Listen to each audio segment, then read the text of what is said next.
Oh? Wow!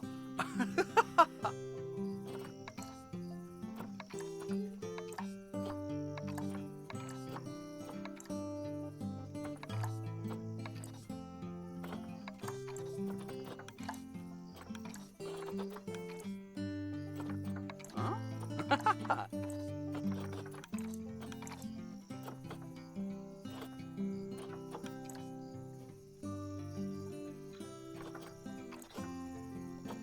Yes!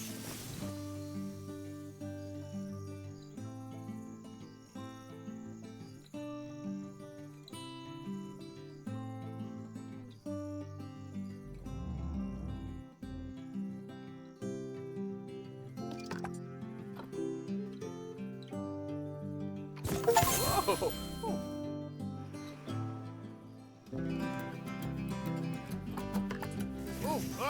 Yeah! Oh.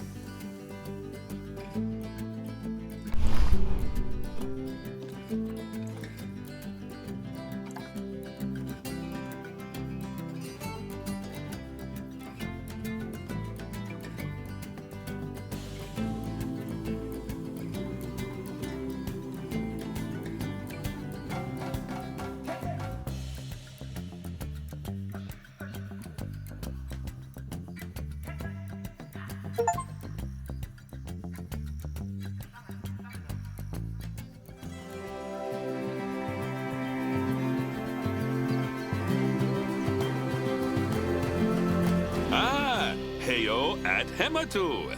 Yeah, yeah.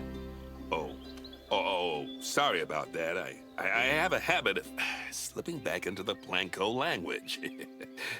It's good to finally meet you in person. I'm Bernard, although I insist you call me Bernie. The only person who calls me Bernard is my wife. And even then, only when I've tracked elephant dung into the carpets. As you know, I own several zoos, but I always like to show people the ropes here at my home. This is the first zoo I ever opened, and a source of great pride for me. And prides, thanks to a lion breeding program we ran in the 80s. But we're in the middle of a big renovation, and that's where you come in. Sadly, our old contractor had to retire after developing a fur allergy. Poor devil kept sneezing his dentures into the lion habitat. So, it's up to you to finish everything off. Don't worry, though. I'm not completely throwing you into the deep end. My head keeper, Nancy Jones, will be lending a helping hand. Oh, she's a hard worker, and she'll expect you to be too. But I'm sure you'll get along like a house on fire, or even better, one that isn't on fire. Less shouting that way. Hello there. From that rosy, fresh face of yours, I'm guessing you're Bernie's new hire. Good. Now, I hope you're ready to ditch your diploma because we're about to get really hands-on. But before we begin the real work, how about we familiarize you with the zoo by learning how to fly around it and visiting some of our beautiful animals? We'll start by popping over and having a look-see at the grizzly bears in their habitat.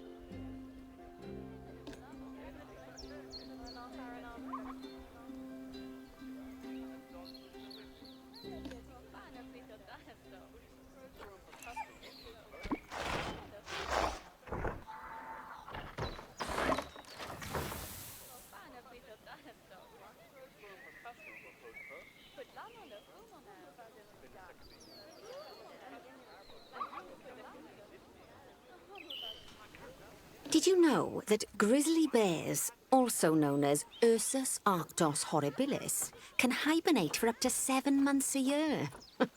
Oh, but then again, given the chance, I think a lot of people would do that too. select one of the bears and you'll bring up its information panel. See now, this is a fantastic way to get a close look at your animals. You can also get this view of an animal by simply double-clicking on it. Okay, when you're ready, let's pop over to the other side of the zoo and take a look at the lions. I've marked their location for you to find. Panthera leo leo, or the West African lion to you and me. Lions are the most social of the big cats, and there can be as many as 40 lions in a pride, although prides of that size are pretty rare. As Bernie would say, those lions are awesome, which is precisely why I handle the training instead these days. Anyway, how about we get started on those objectives? Come on, let's head over to an empty habitat and see what needs doing there.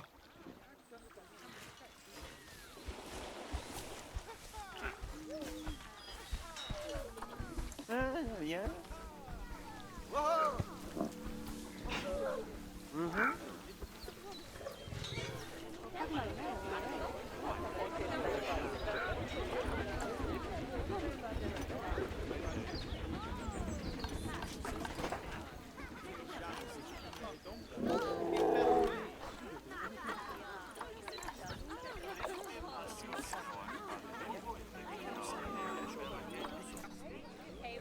As you can see, it's a lovely space for animals, but it's missing a certain something.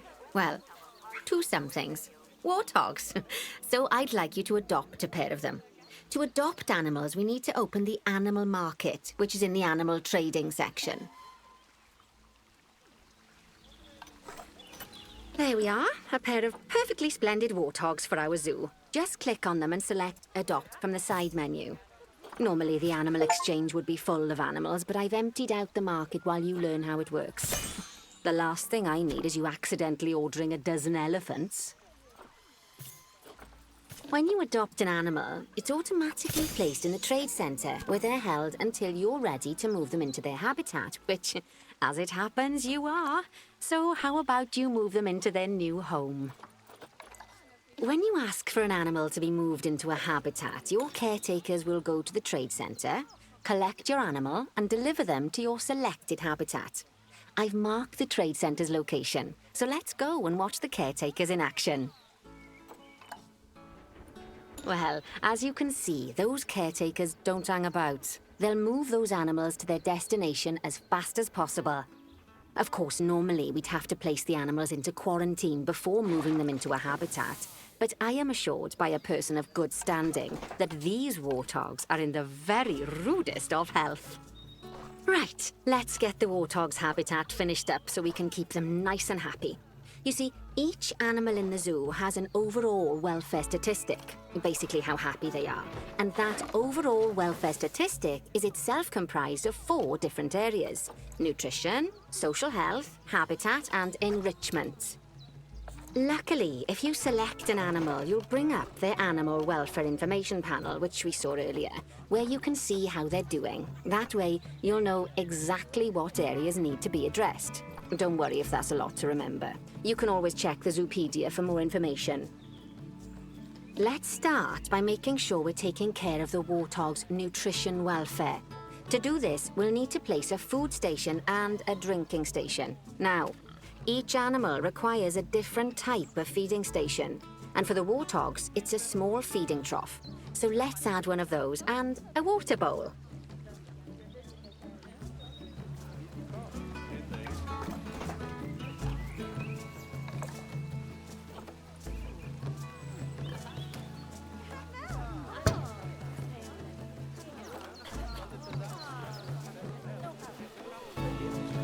Animals also require stimulation to keep them happy. Let's add a lovely mud bath for the warthogs to roll around in. That bath will count towards their enrichment welfare, specifically their toy enrichment welfare.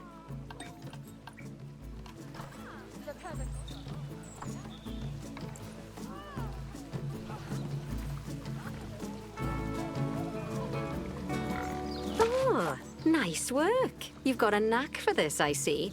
Now, our contractor had to leave in a hurry, so this place is in a fair state. Unfinished thingamajigs and whatsits all over the shop. But the first thing we need to finish is the ostrich habitat. It's over near the hippos.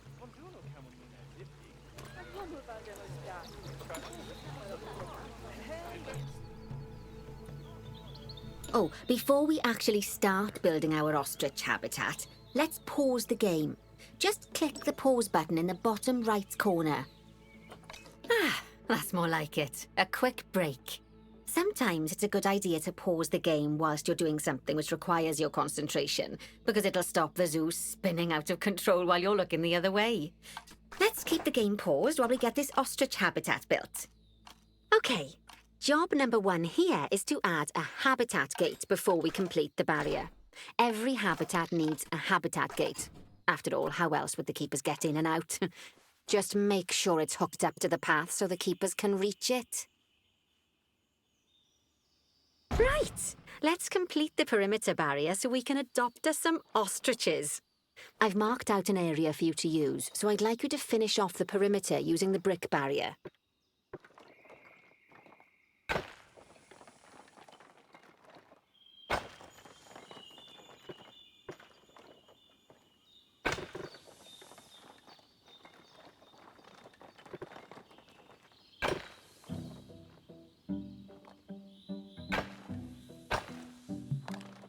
Good work! Remember, before you can place animals in any habitat, it has to have a full loop of connected barrier. Now, you've probably noticed that guests can't actually see into this habitat at the moment. At least not without a stepladder. But seeing as they're banned, I'd like you to select a piece of barrier and swap out the brick for a glass barrier, so the guests can see in.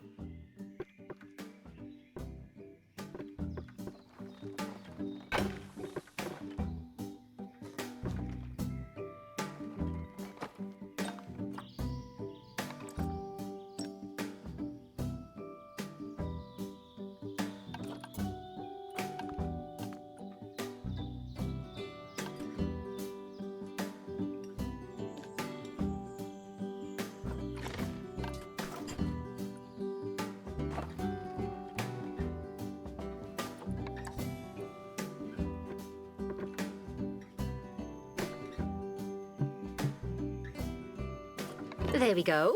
Adding in more windows gives guests even more opportunities to see the animals in a habitat. It's always best to make sure the guests can get a good view into a habitat from the path they're walking on, because it makes them happy, and because this would be a pretty terrible zoo if they couldn't. The last thing we need to do is to add a donation box. You see, when guests enjoy the view of an animal, they'll make a donation. Just make sure you put them in easy-to-reach places, like near a viewing point. Donation boxes are one of the main sources of income for the zoo, so make sure you remember them. Now, before we adopt our ostriches, you should click the play button. After all, if the game's paused, then so are our caretakers, which will make it a bit tricky for them to deliver the ostriches, eh? By the way, as well as pausing the game, you can speed the game up by clicking on the fast forward button. It'll run everything at 2 times and 5 times faster.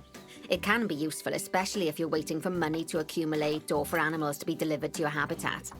Personally, I use it when I'm waiting for a brew to finish.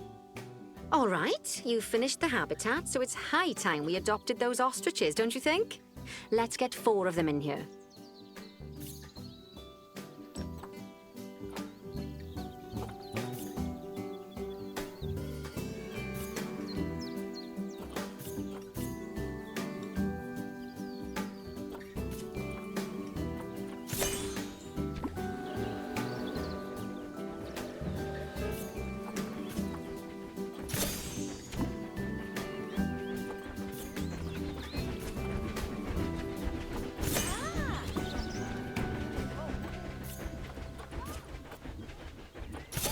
While we wait for them to be collected by the caretakers and brought to the habitat, you should get it ready for them.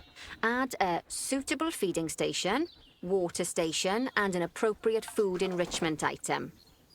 It's often best to place things like enrichments and feeding stations near to the habitat perimeter, so guests can get a really good view of the animals.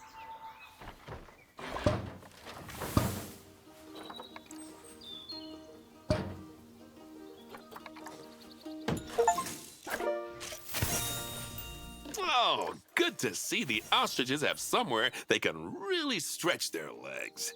Did you know they can actually run at 43 miles per hour?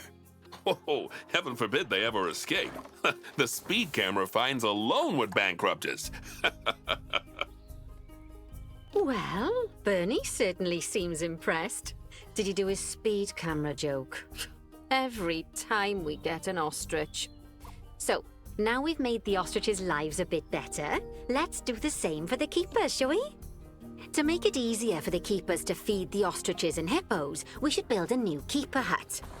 Keeper huts are where the keepers prepare the food for animals, so they should be placed near to the habitats to make sure the keepers don't waste their time walking when they should be looking after the animals. You'll need to rotate the keeper hut to get it to connect up to the path.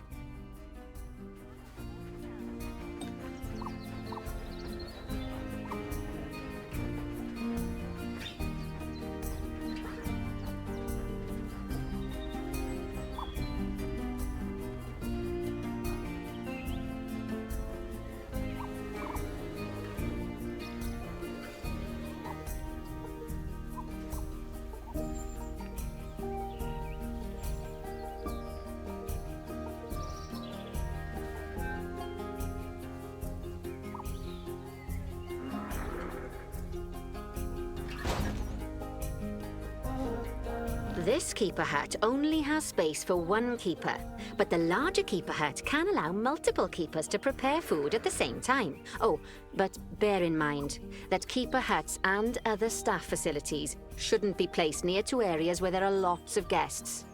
Guests don't like seeing facility buildings, and it can affect their happiness. Negatively. In case that wasn't clear. Something that all facilities, shops, and a whole host of other objects need is power. And that obviously includes your newly built keeper hut. So let's place a transformer next to it, shall we?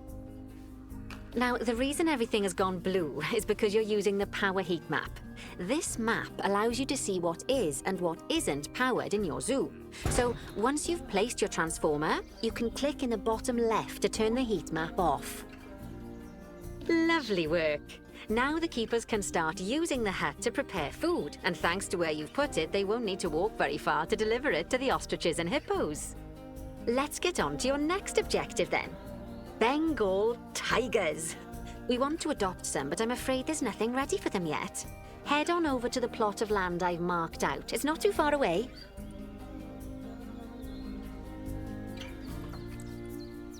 Righty, your next job is to build a habitat. From scratch. And concrete and glass, I expect. So, go ahead and build it. Just make sure that the habitat includes that big hole we've dug. Oh, and don't forget to add a habitat gate to the barrier. Oh, and make sure the guests will be able to see the tigers.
Now, Bernie takes safety very seriously at his zoos, so we should probably make sure those tigers can't jump out of their habitat, don't you think?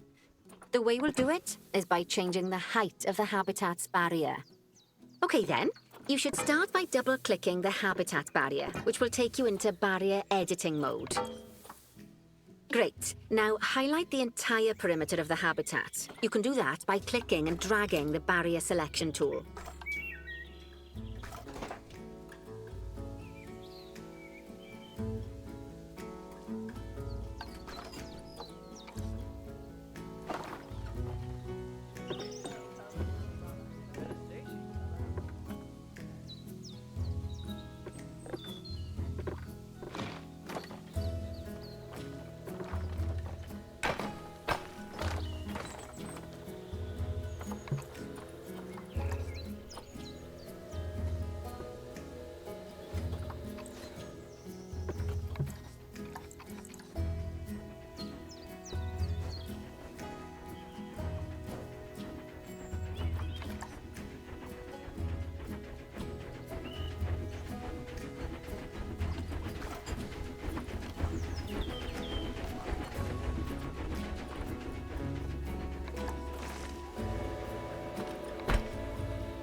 Great. Now highlight the entire perimeter of the habitat. You can do that by clicking and dragging the barrier selection tool.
Now that the habitat is in place, don't forget to put down a donation box near to your viewing areas. We need every dollar we can get. Especially as these tigers aren't exactly eating instant noodles for lunch. Okay, that's the habitat boundary complete, the habitat gate's in place, and most importantly, the tigers won't be able to jump out of it anymore. I think it's time we adopted those tigers.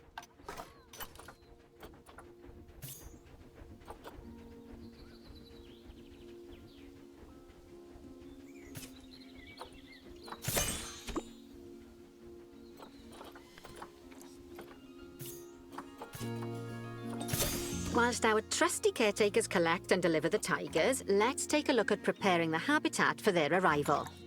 We'll start with the basics. Add a suitable feeding station for them.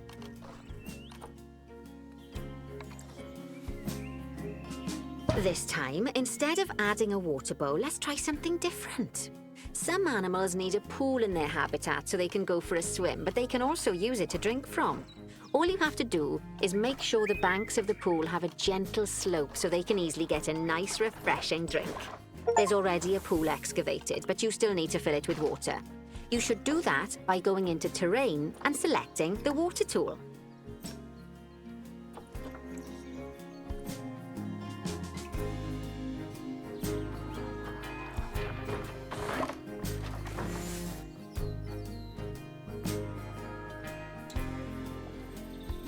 Yes, that'll do nicely. Of course, just like the warthogs and ostriches, these tigers will also need some enrichment. Why don't you add some suitable toy and food enrichment items into their habitat?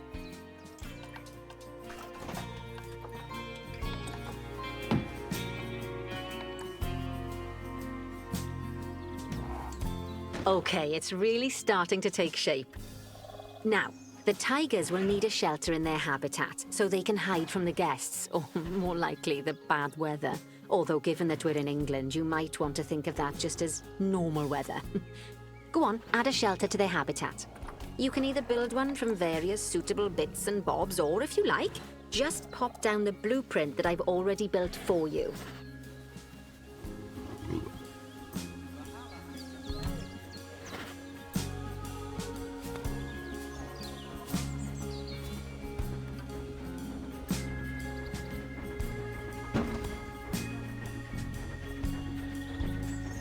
Oh, poor Dabs. I'm sure it can't have escaped your attention that the tigers look a bit miffed. That's because they aren't too keen on the type of terrain in their habitat. Select a tiger and bring up its information panel. Rightio, click on the Terrain tab. That way you can view the terrain information and see how they feel about the different types of terrain. That'll tell you what the tigers need more of or less of in this habitat. Okay then, open the Terrain Editing tool, select Painting, and give them some more soil. Yes, that should help with the habitat part of their welfare.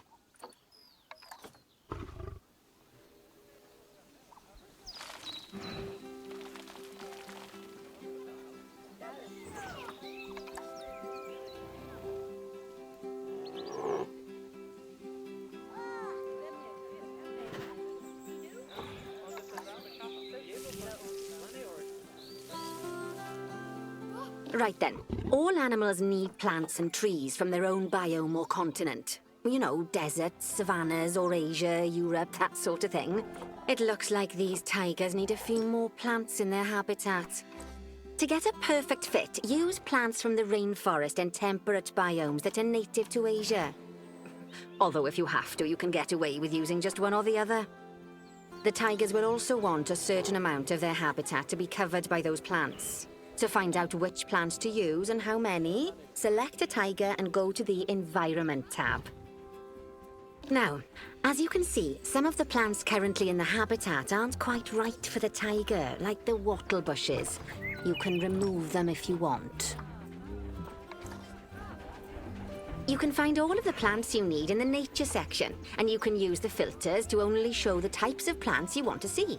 In this case, that's plants from the rainforest or temperate biomes.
They say that good fences make good neighbors. I guess that's doubly true when one of the neighbors is a Bengal tiger.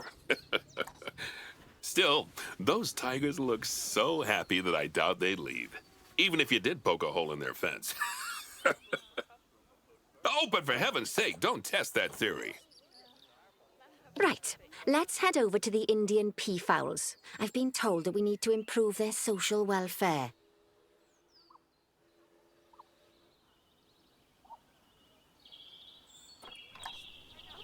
Now then, just find one of the peafowls and select them to open their information panel. Then we can have a good gander at how they're doing. Although technically, I suppose gandering would just be for geese. Expand their social welfare and we can get a bit more detail.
Now, they've clearly got plenty of space and they're not stressed, but it looks like their social group isn't quite right.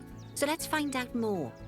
Click on the social tab at the top of their information panel to see what's wrong.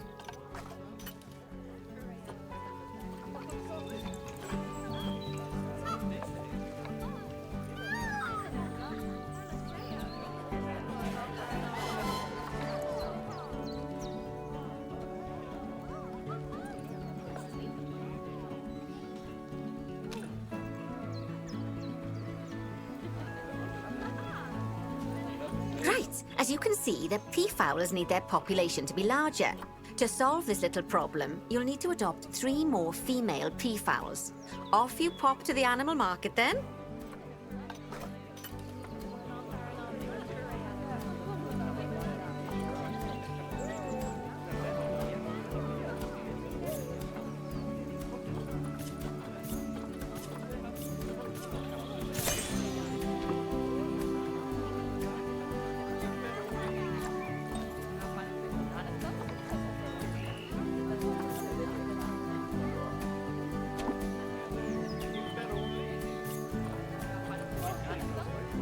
Good work on those peafowls. I expect they'll be delivered soon. But sadly, it sounds like our snow leopard is a bit grumpy. Let's head over there and see what's wrong with her.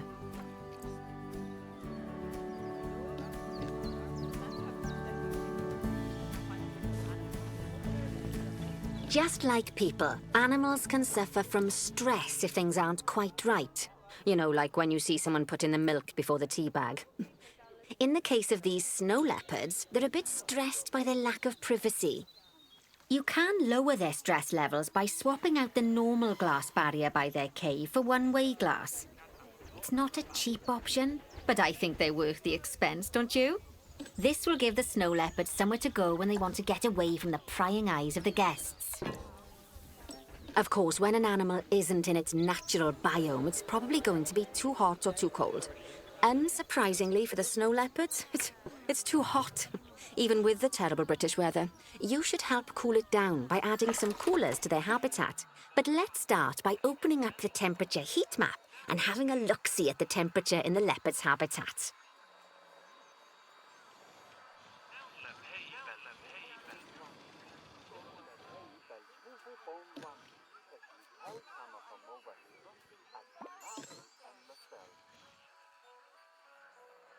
As you can see, we already have one cooler in there. Let's pop some more down and get as much of the habitat as chilly as we can. Luckily for us, this habitat already has power, but you'll need to make sure of that in the future. Just so you know, if any part of a habitat is powered, then the whole habitat will be powered.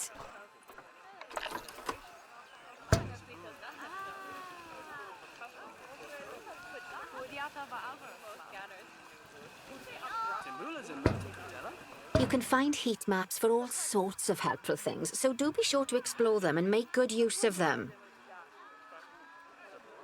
It'll take a little while for the temperature to adjust once you've added coolers or heaters, but now we've got the coolers in, we can address the leopard's terrain welfare. You see, what the leopards really want in here is snow and rock, so let's make that happen.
Now then, all of that should give you a pretty good understanding of how to make animals happy.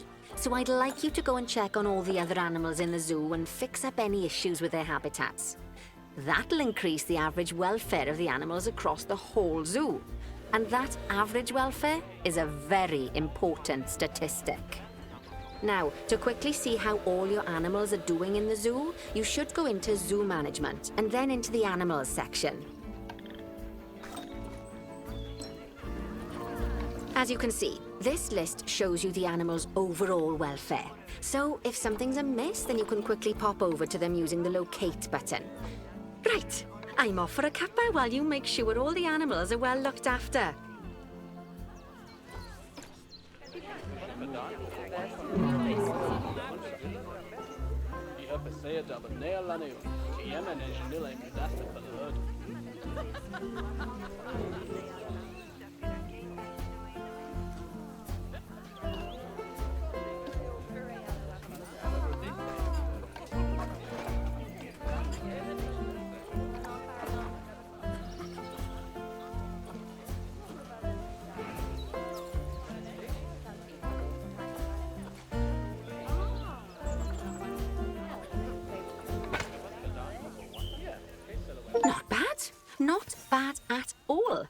think it's fair to say that you've passed the first part of your training with flying colours. There's still lots more to learn, but we'll have to head to another one of Bernie's zoos for that. If you want to grab your passport, we'll head off, shall we?